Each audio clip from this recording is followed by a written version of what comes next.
It's your girl, CJ Jazz, and we're here getting intimate with the one and only TCarter. What's up? What's going on, y'all? How y'all doing? So, Mr. TCarter, where are we coming from? Coming from VA, Virginia. VA, another one. Tell them one more time where we coming from. VA, come on now. 2 up, 2 VA, down. you already know. I'm just saying, I'm just getting a bag to back. Like, what part of Virginia are we talking? Virginia Beach. Okay. Grew up. Pharrell, NERD, Clips. Yeah. I'm just saying. Yeah, it's a lot of people from there that I would say, I think the city itself has a lot of a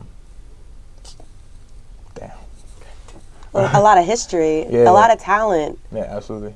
I mean, I remember growing up in Virginia. I'm from Hampton, and me and my best friend, we used to sneak off to Virginia Beach in the clubs because we was clearly underage, but they was letting us in them clubs. It'd be like that. And it was just nothing but NERD or Pharrell, you know, the Clips. You know, it was just, and it's such an inspiration to have, you know, so much music, you know, in the clubs or on the radio, and it's actually people where you from, like right there.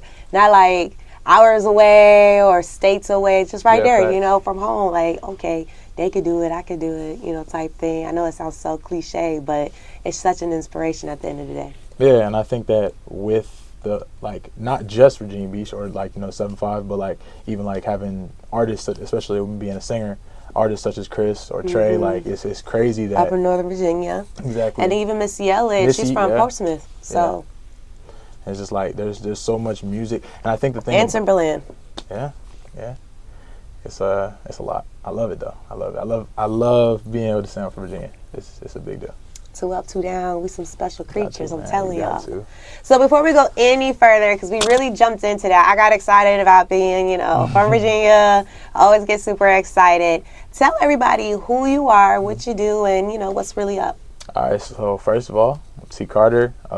Also go by Carter. But I am a singer, songwriter, and a dancer.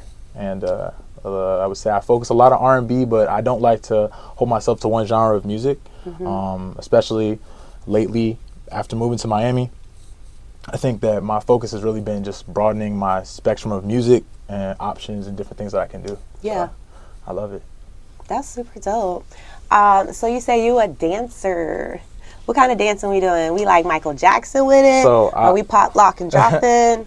I'll say this. First of all, I mean, I went to school for dance for a good 6 years, actually. What kind of school of dance?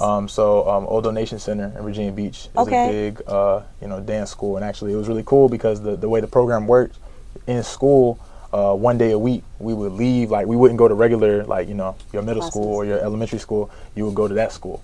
So I learned everything from, you know, classical dances. I did ballet. I did modern dances. We did a lot of jazz. We did a lot of ballroom dances. But yeah, just really giving you the foundations of dance. But I mean, as growing up in general, I've always loved hip hop.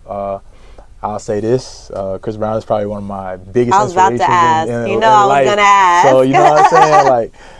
Just seeing him dance growing up, and like obviously one of his idols was Michael Jackson. So I would say that, you know, both of them, because I remember especially Michael dying when I was, you know, not too young, but at a younger age. I remember they play his stuff nonstop. So with him and Chris, just, you know, kind of giving me that foundation I like to look at, and then having all types of dances. So I say I don't like to hold I don't like to hold myself to one specific type of dance, but at the same time, like, yeah, hip hop for sure.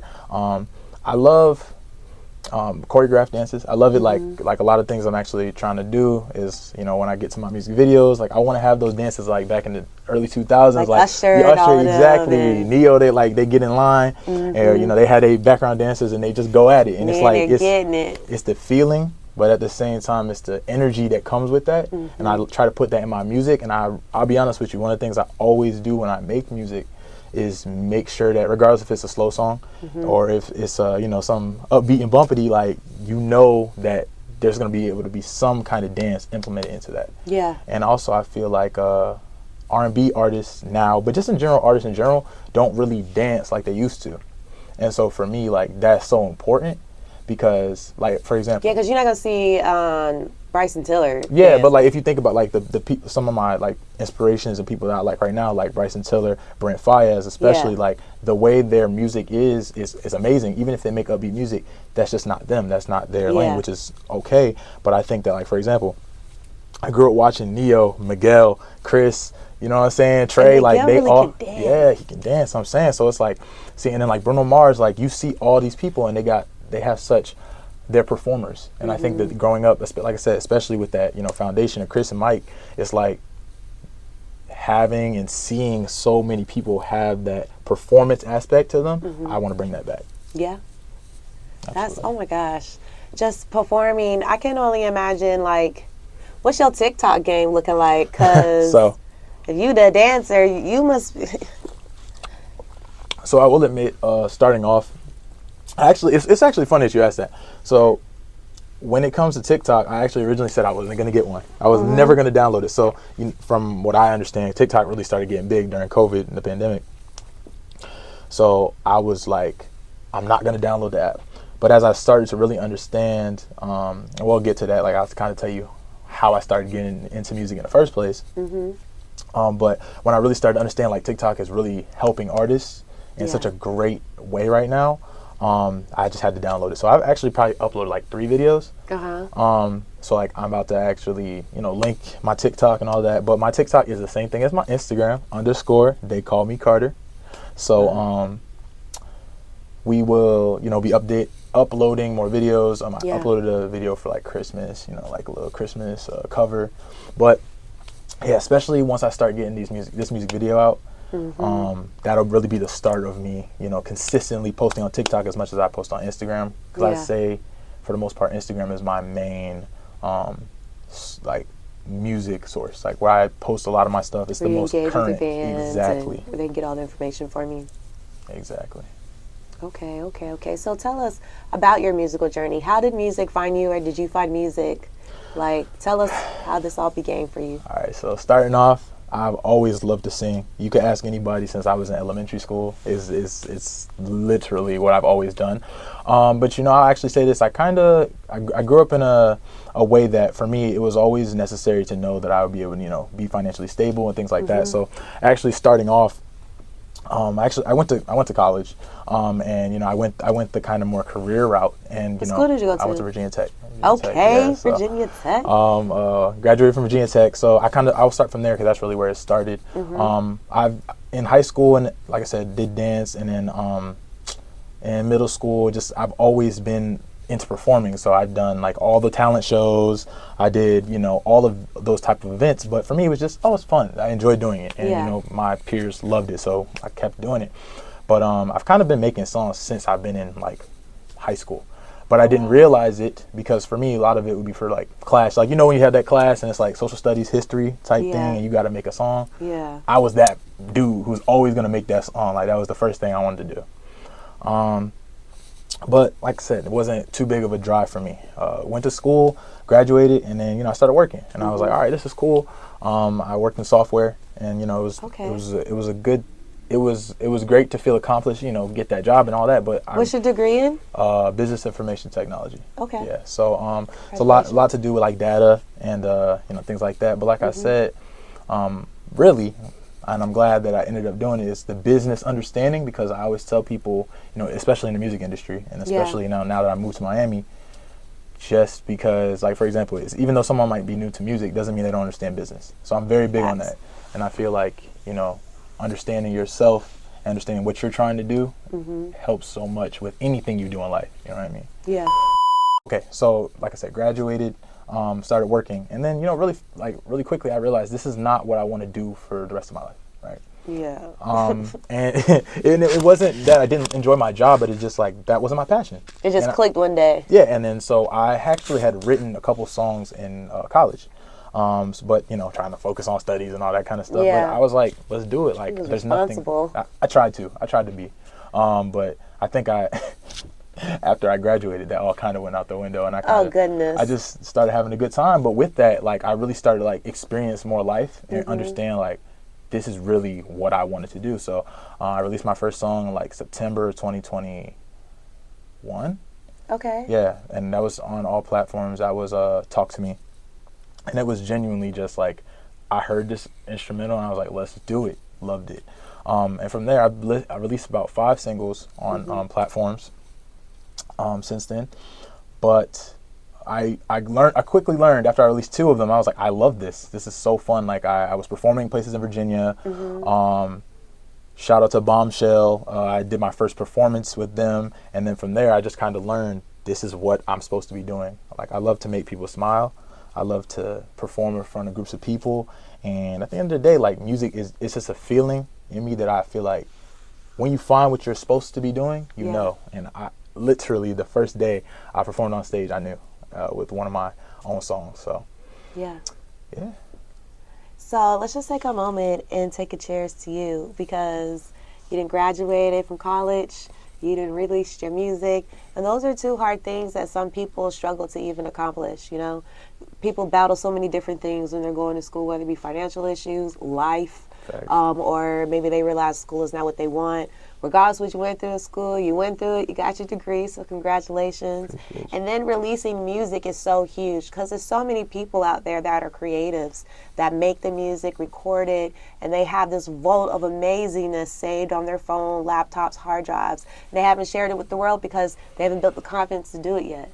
And so cheers to you for, you know, making those struggles and making those accomplishments and doing it well. So congratulations on that. Thank you. Let's take a little sip.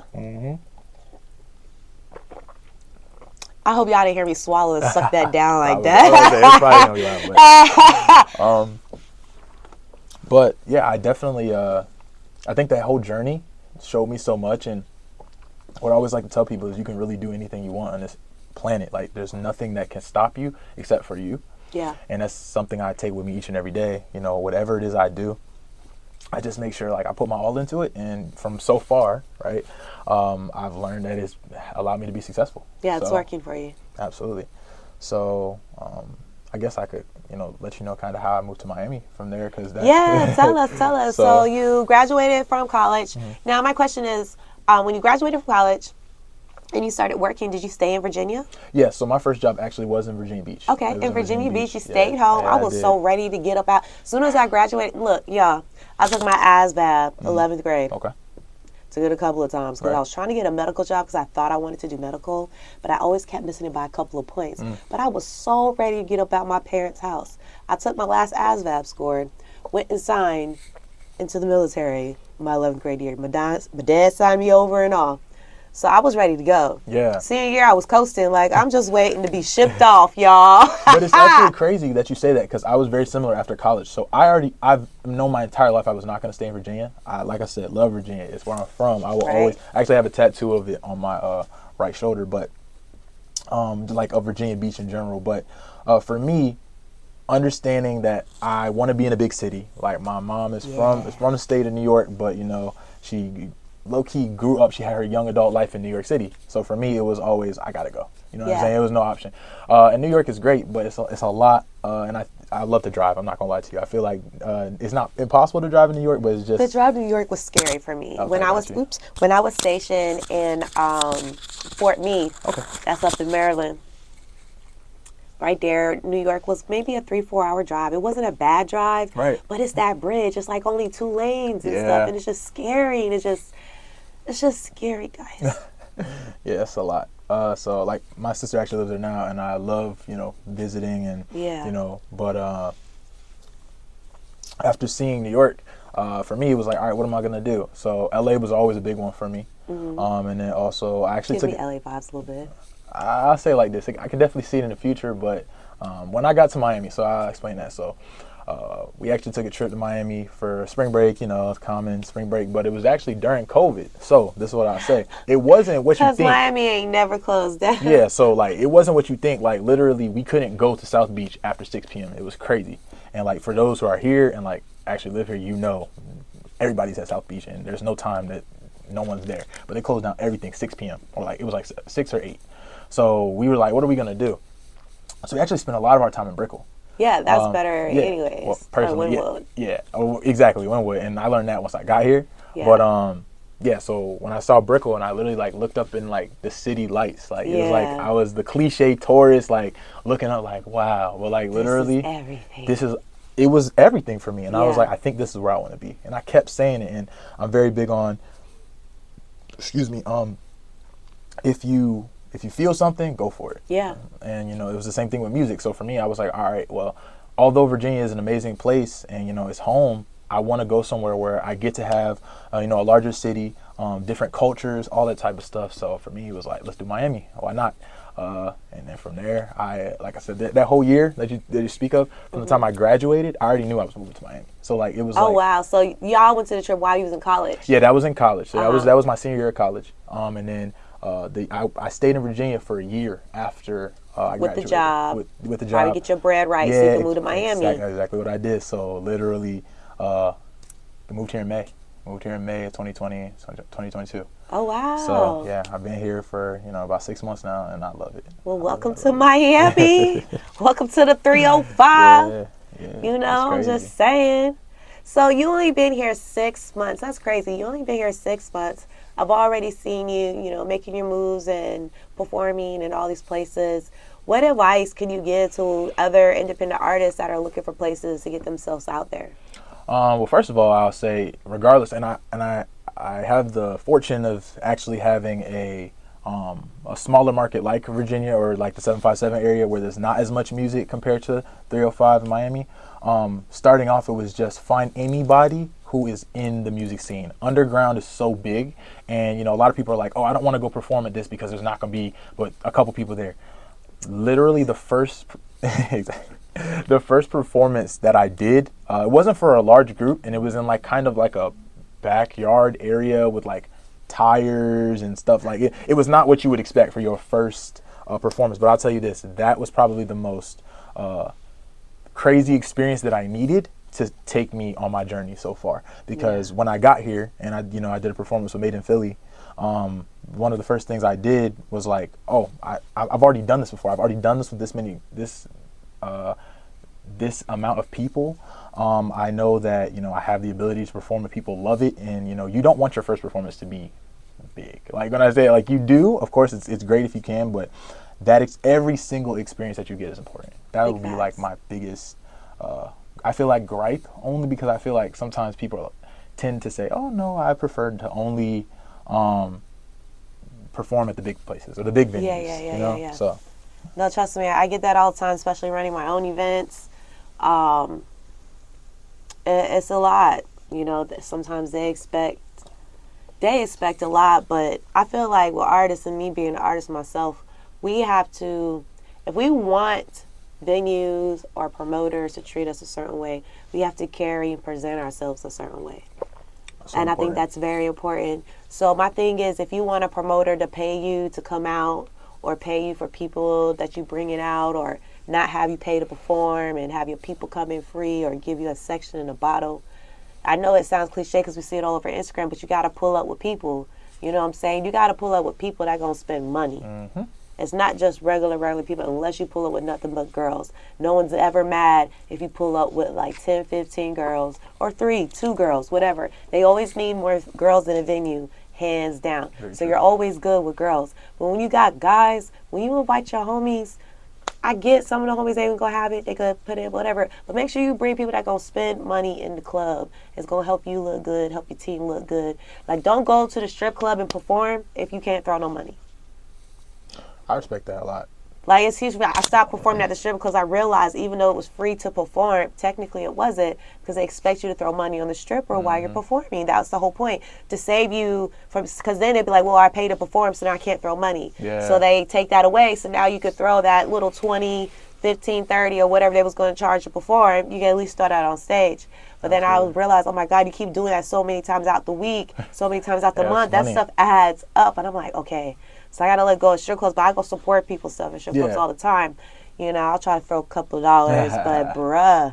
Yeah, you try to support the strippers, but it's like, it's a lot. And I'll say one thing that I've learned, like moving to Miami, like I said, I'm new here, so I'm learning stuff. And like, there's an event every night. Every like when night. I say like, Monday through Sunday, if you don't have anything to do, it's because you're not trying to find something, because it's crazy. And you got it worse than me, because most likely you got to pay to get in everywhere. I do. If you're not performing with a flyer or hosting. That's very true. Lucky for me, there's a stop time before 10, 11, 12 o'clock. I can get in free if I'm not performing or whatever, you get what I'm saying? And he's right. It's Miami. It's not even just Miami. Miami got stuff. Fort Lauderdale got stuff. Yeah. West Palm Beach got stuff. Everybody got stuff. I've been to all three, and I'll tell you, every single one of them always has energy. So it's like you have to just find it. You just have to find it. And you have to figure out what's best for you, and find what works for you. Find the places that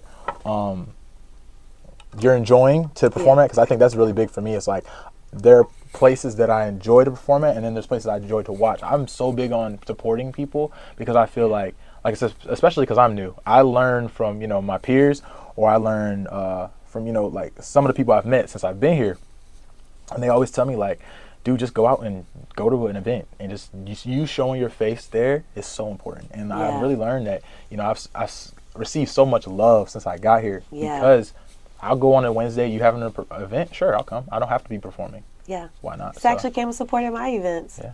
He's pulled up a couple times. Came to support a friend, and he told me, I'm coming back to your next one. People say that all the time, right? He actually came back, so he's definitely very supportive. And that's really important, because the more you show face and the more you show up, the more your face becomes more familiar. And the more things like people will reach out to when they need something. I need an artist that could do this. Boom. I didn't see him perform so many times. Or they'll have opportunities. They need to bring some independent artists together.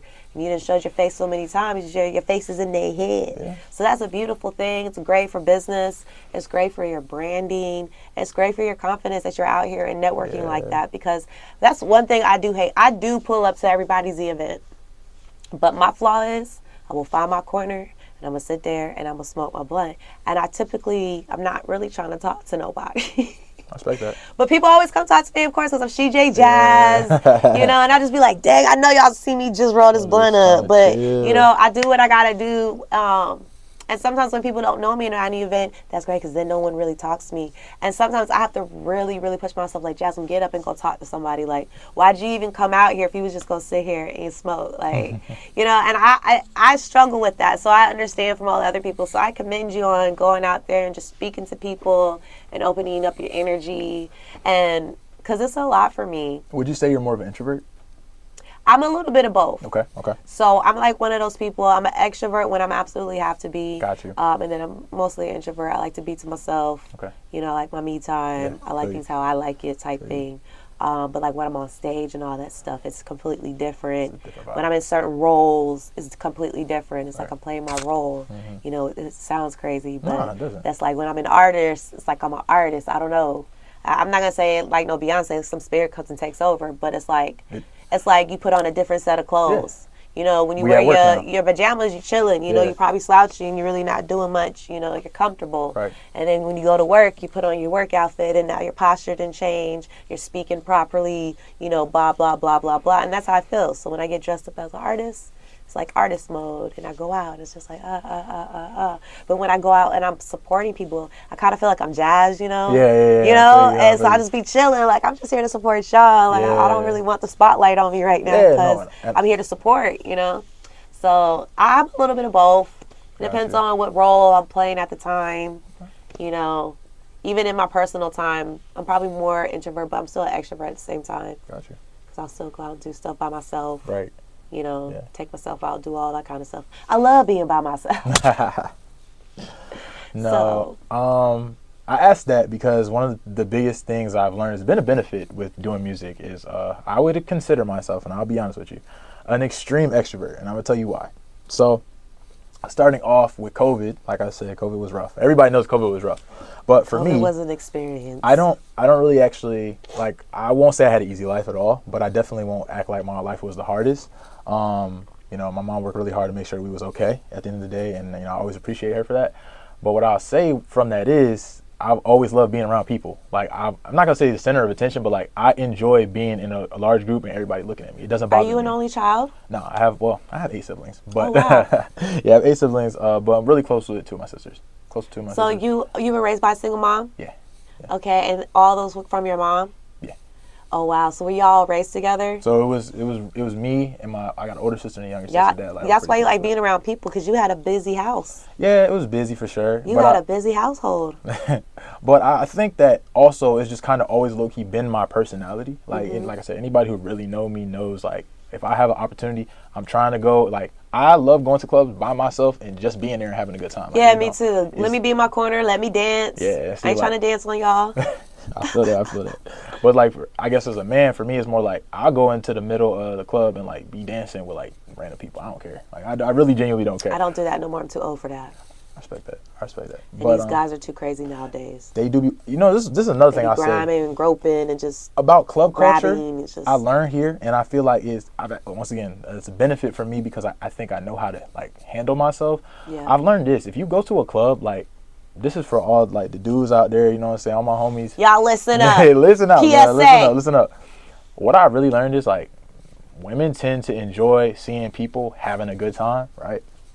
So because like I said, I like to consider myself a professional clubber because if there's a club and I'm trying to go at any time. So you feel me? That's my number one thing. So, any promoters out there, let me know. You feel me? Cause I'm trying to get up there. I will be there. I will. But seriously, when I go to a club, and my first thing is like, I'm going to have a good time. I'm not worried about the women. I'm not worried about, other people looking at me. So like, if you on the wall and you standing there like this, that's fine. Do you. I ain't going to say nothing to you. I'm going to let you do your thing. But I'm going to tell you this. I will be in the middle of the circle and I will be dancing. Those two things are always true. So it's like, what I've learned is that when I do those things, women tend to, well, first of all, I've asked women this in the past. And how about this? You tell me. If you go to a club, who would you be more willing to talk to? The person that's having a great time in the middle of the floor, having a good time by himself, or with another group? Because I tend to find friends at the club. You know what I'm saying? Just meet people. Or the dude that's standing on the wall staring at you like this the whole time. Yeah, I'm definitely probably not gonna talk to the guy staring at me. It was kind of creepy. But if you're having a good time and you came at me with some good energy, of course, then I'll let you talk to me. I don't know if I'm gonna go out there and dance with you though. Yeah. And this is the thing. Everybody's different, right? Like I ain't gonna lie to you. If you can dance, that tends to be a turn on for me personally. But at the same time, depends on how lit I am when you get to me. You know what I mean. But my biggest thing is this: like what I tend to talk to a lot of my boys. You know what I'm saying? I have boys that come visit Miami. I have a lot of friends that I've been to DC with a lot because DC's like 3 hours outside of Virginia Beach. DC was good times. I love DC. DC was great. But when I go and I'm like, I'm trying to have a good time, they be like, bro, shorty's not trying to talk to me. I'm like, bro, you gotta actually you gotta show them that you're a fun time. If you know what I'm saying, think about all the dudes that are around here trying to talk to them. So that's my advice, and I ain't gonna lie to you. There's reasons why I enjoy the club. You feel me? I feel like I have a good time. Because y'all are looking like serial killers, standing on the wall, just staring with your hands across, or just coming across creepingly and just grabbing and groping. Like, come on, guys, relax. Having a good time. It's not that serious. But I'm trying to dance. You feel me? Right. I'm trying to dance. You know what I'm saying? That's the best. So what have you? Tell me one of your craziest stories. On the dance floor. Okay. Most embarrassing or crazy? So I would say, I'll be honest with you. I didn't really start drinking until I was 21. I'm 24. So I didn't really start drinking until I was 21. So I think one of the things, like, most people, they drink before. I drank before I turned 21, but like for the most part, like I didn't really like have a good time and like you didn't get drunk. Yes, I did not ever get drunk until my 21st birthday. So like that was the day. You feel me? It was like right before COVID too. That was the day it all changed. So I went out and I had a good time, and it wasn't actually that day. I think it was like, I think I was either at some party in college, but also like I went out at Virginia Beach all the time. So like I can remember multiple times, and I think this is just from like dance training, right? I've fallen multiple times, like fall flat on my face, fall on my back, like because it'd be slippery on the floor, and like I'm 6'5", so like if I take I take a slip, it's a wrap. Like it's funny, everybody laughing. But what I've learned is this, especially because like I said, I might be in the middle of the dance floor going crazy. Keep going. So like literally, if I fall on the ground, I'm gonna fall, get up, and keep it pushing. You feel me? Like I'm going crazy still, because I feel like if you keep going, and my friend was actually there. It's crazy. My boy was actually there, and he was like, bro, this is like by far the funniest thing I've ever seen. Like you fell and you got up and you kept it going. I was like, yeah, bro, you can't stop. Like I say it like this. For me, I'd be more embarrassed if I was like, I failed. Like, nah, I'm okay. And we all drunk and we all having a good time. It was this one time. Mm-hmm. It was this one time. I'm not like you.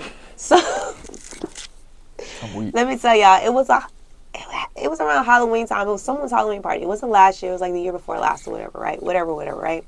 It was like some studio people threw a Halloween party. Everybody was there, whatever, right? Like everybody there, right? And I'm lit. I'm getting drunk, and I'm like, you know what? It's time to go home. Okay. You know how you get that lit? And you're like, it's time to go home. Like before you can't get your ass home. Yeah. So I'm like, all right, let me go. So I'm walking towards the door. So a lot of people in the club now. And I see the entrance. I see it so clearly. Mm-hmm. Like, I don't know what happened, how it happened so fast, but literally I'm probably like a foot away to the entrance. And next thing you know, I just like... Oh, hell. What happened? It happened so fast. All I heard was, oh! Oh, hell. And then everybody, I popped up so quick, though, and ran about that. So you still played it off. I ran up out that club so fast and got on Instagram and told them I fell on my face so fast and I don't know how to feel about it. But I woke up the next day and I was hurt. I guess there was like a step I didn't see. There was a step. It was a whole step. Oh, well. And I guess my whole foot just went through the step. Yeah. And I just went. Well, I'm glad that you got up and you didn't stop. She didn't let it stop her. You feel me? That's the point. That was the point I was trying to make. When you fall, sure you get somebody's back. Camera. You get back up. I'm sure mine. I bounced really quick. I was about to say, I think mine is recorded. I don't know though. I don't have the recording, and I hope to not see it anytime soon. Because although I played it off, I was very embarrassed. I just didn't want to act. You know what I'm saying? I just threw it to the side, keep it pushing. So let's get a little intimate. So tell us, you single? I am very single. You're dating right now? I say this. Especially since I first moved here, I've talked to a couple people, and I'll say definitely inspirationally wise, it's helped me with my music. But right now, I think my focus is music for sure. So yeah. I do love women. I'm not gonna act like I don't. I mean, you can love anybody, Absolutely. There I go, being all extra. But for me, I would say that it's not about necessarily dating. I just think that the way I have to focus right now, and I'm really in grind mode, is not enough to What if some girl come and she extra supportive of the movement, and maybe she does something in the entertainment industry that could help you move better or some shit like that, and y'all become some power massive team, you know? I can definitely see that happening. I think my biggest thing is where I'm at right now. And I'm really big on this. I believe that when you're in a relationship, you're supposed to both people are supposed to benefit. It's supposed to be a mutually beneficial relationship. I don't believe one person should be like a parasite on the other person and just leeching off of them and I'm not talking about financial. I'm talking about energy wise. Yeah. You know what I mean? I think that's big, and especially when you're an artist or if you're creative in general. What I've learned is obviously I work to pay my bills. On top of the fact that every hour or second I don't have when I'm working is doing music and trying to make sure that I can take that next step and increase my fan base and make better music, quality and all of that. So I think with that, I've learned since I've been here that my focus needs to be more on music than it does the relationship side of things, because other than dating these women, but he's trying to stay focused like he was in school. So was he focused in school, or you was having fun in college? So I'll say it like this: I definitely had fun, but I was in a relationship, and I think that's part of the reason why too. So I was in a relationship, and I was in a long distance relationship. The full 4 years. Yeah, for the high most school part. Sweetheart. Yeah. Oh, VA love. Yeah. Virginia is for lovers. It is for lovers. But and I mean that relationship ended before I left, and I think it ended very well, and I'm really big on that. I don't like to end on bad terms. You guys are good. Yeah, we're good. Y'all friends. That's good. She supports the career. Yeah. Well, I mean, like I said, we don't really talk as much, but I would think it's more now just more of me taking that next step in life. But I think we had that talk, I'm gonna move to Miami, and she kind of already knew early, I was trying to keep move to a bigger city. She wasn't trying to move to a bigger city with you? Nope. Dang, she was trying to stay in Virginia. She was like, bump that. I ain't trying to battle with them BBLs. But like, everywhere. but I say it like this. I feel like every relationship, every person in life, not even like in a serious relationship, but like any intimate relationship, but just in general, like conversations you have with people, I feel like it builds you and teaches you for that next step and that next person. That's what I'm really big on. So like, I don't believe that you just meet anybody for no reason. I'm really big on that.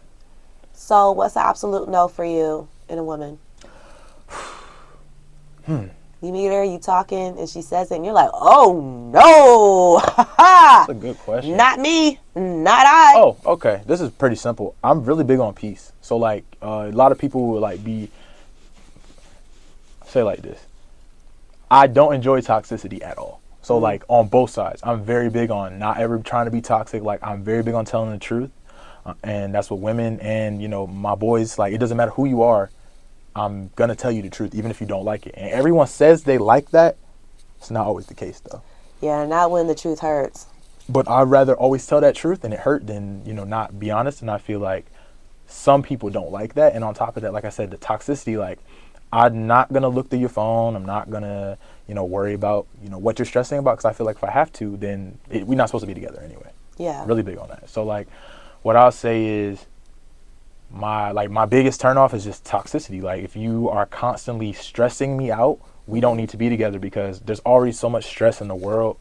You know, with everything we do, on top of the fact that, you know, being a person of color is not easy. You know what I mean? So I feel like there's no reason to add to that. You feel me? Yeah. No reason to add to that. So I want somebody to be my peace. So I'm so big on that. Be your peace. And she can be my peace, cool. But like I said, right now I'm just so focused. I think I don't really allow myself to get to that point. But it can definitely and will definitely happen. I am a lover boy. I'm not gonna lie. Your end goal eventually will be marriage. 100%. You're a marriage type man. I will be married. I will have kids, and I want to have kids. Mahogany. What is it? What is it when you only want one person? Mahogany. I know what you're talking. Monogamy. Yeah. Because y'all know my ass probably is like a mother. That's beautiful. You want a whole family with kids. Absolutely. What's your number of kids you want? So I'm actually this is your dream family. Like what is it? It's a funny question because for me, I always have said it's gonna be up to my wife. Simply because I'm really big on like I want 2 kids for sure. I don't want to have a single child, and I don't want to have one just with 2. But after that, it's really up to her. I don't really care. As long as you get 2, you happy. I'm happy. You're happy regardless. As long as there's 2. So 2 is the minimum, and you know I usually when I talk to somebody, I'd be like, hey, like kids is like necessary for me. It's not an option. You know what I'm saying? So if you don't want to, I respect it. But like, oh wow, so if kids is necessary for you, would adoption be an option? 100%. 100%. It's not the first option. I will be honest with you. I would love to. You would try to do all things natural. Yes, I would love to try to do things naturally. I believe I have good genes. You feel me? But also, but maybe fall in love with a woman who unfortunately might, you know, something's happened and she can't. And if that's the case, then that's what it is. I feel like the love would overtake that for me. No question. Or you guys could always find a surrogate. Very true. That's always kind of scary too. Very true. Very true. So, but okay, cool. So we over here getting these little intimate facts about his little love life. TCarter, he's single. He not dating, but he is mingling, y'all. He's focused on his music career right now. And we're going to talk more about his music after we take this quick break.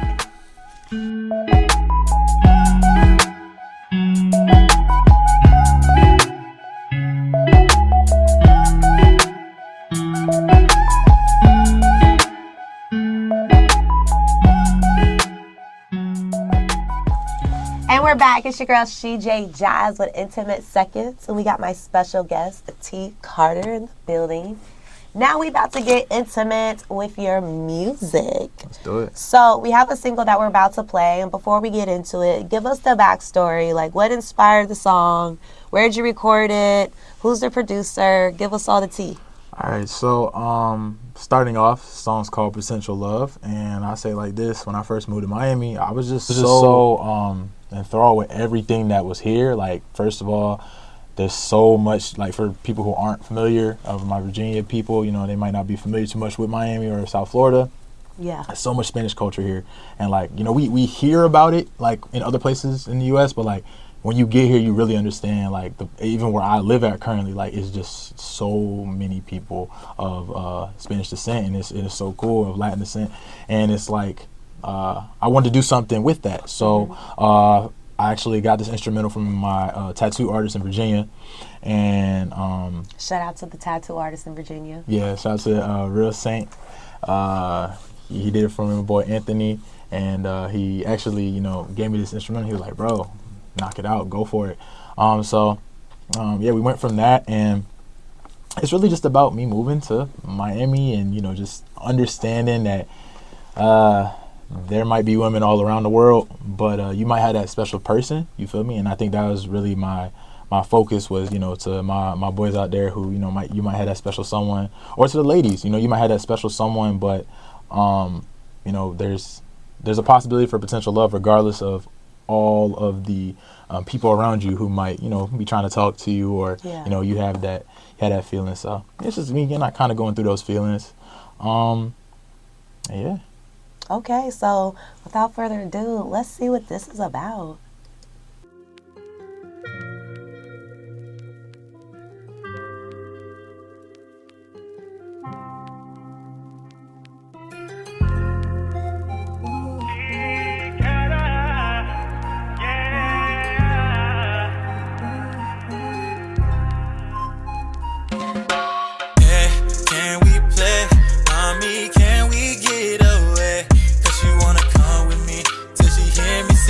She the one for me, oh, my potential love. De tengaste, alguien ayúdame. Me estoy enamorando de ti.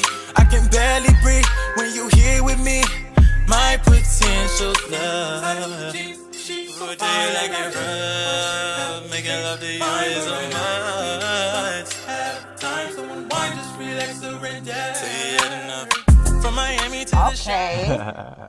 Okay, so do you speak Spanish at all? I do not. So I actually, when I was writing a song, the producer I was working with at the time, he's a, you know, close personal friend, and he actually helped me a little bit. I actually wrote the lyrics myself in English, and then, or I knew what I wanted to say. And, you know, I took Spanish in school, and I'm actually really focused on learning right now, because I'll be honest with you, living here is not an option. Like, you have to learn. And if you don't learn, it's okay.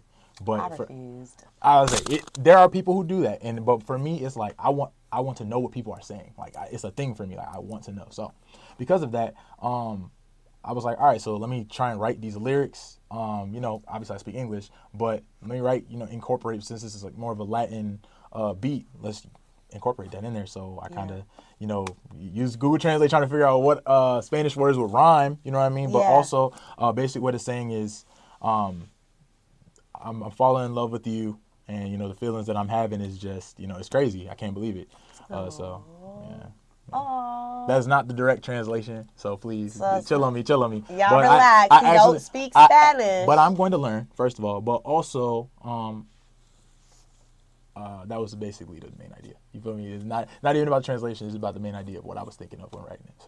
So his move to Miami inspired this single called Potential Love. Y'all make sure y'all go stream that on all platforms and on YouTube. Y'all go run them streams up, because that's what matters. It is what matters. So, I heard you got a new single coming out. I do. This is actually really exciting for me. So, first of all, like I said, I have a lot of family from New York. And, you know, drill music is really big up there. But just in general, it's been, you know, a huge viral thing lately. So, I always said this, and, you know, correct me if I'm wrong, but I don't actually know anybody with an R&B drill song. So my biggest thing was, making me think that's but my thing is this, even if they're not, it's not big right now or mainstream. So my biggest thing was like, I want to do something new. I haven't heard of one myself. So I said I want to do something new and, you know, put a little twist on it.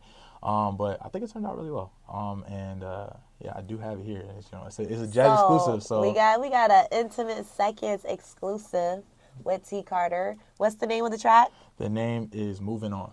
Moving On. So we didn't have Potential Love, and now we moving on. I don't know what happened. So I'll also say this: these are two different vibes. So like, understand, like, I don't believe in toxicity at all. You feel me? But like at the same time, we have to be honest. You feel me? We have to be honest, and we have to talk about, you know, life, and that's for everybody. You know, everybody go through different things. Sometimes you're in love, and sometimes you just need to do your own thing. So, big facts. Let's check this out, guys.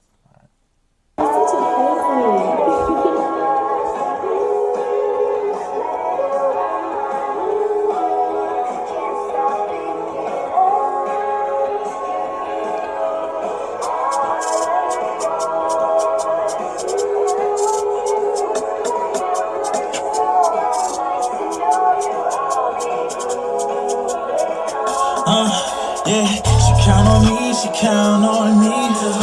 She count on me, she count on me. She count on me, she count on me. She count on me, she count on me. She count on me, she count on me.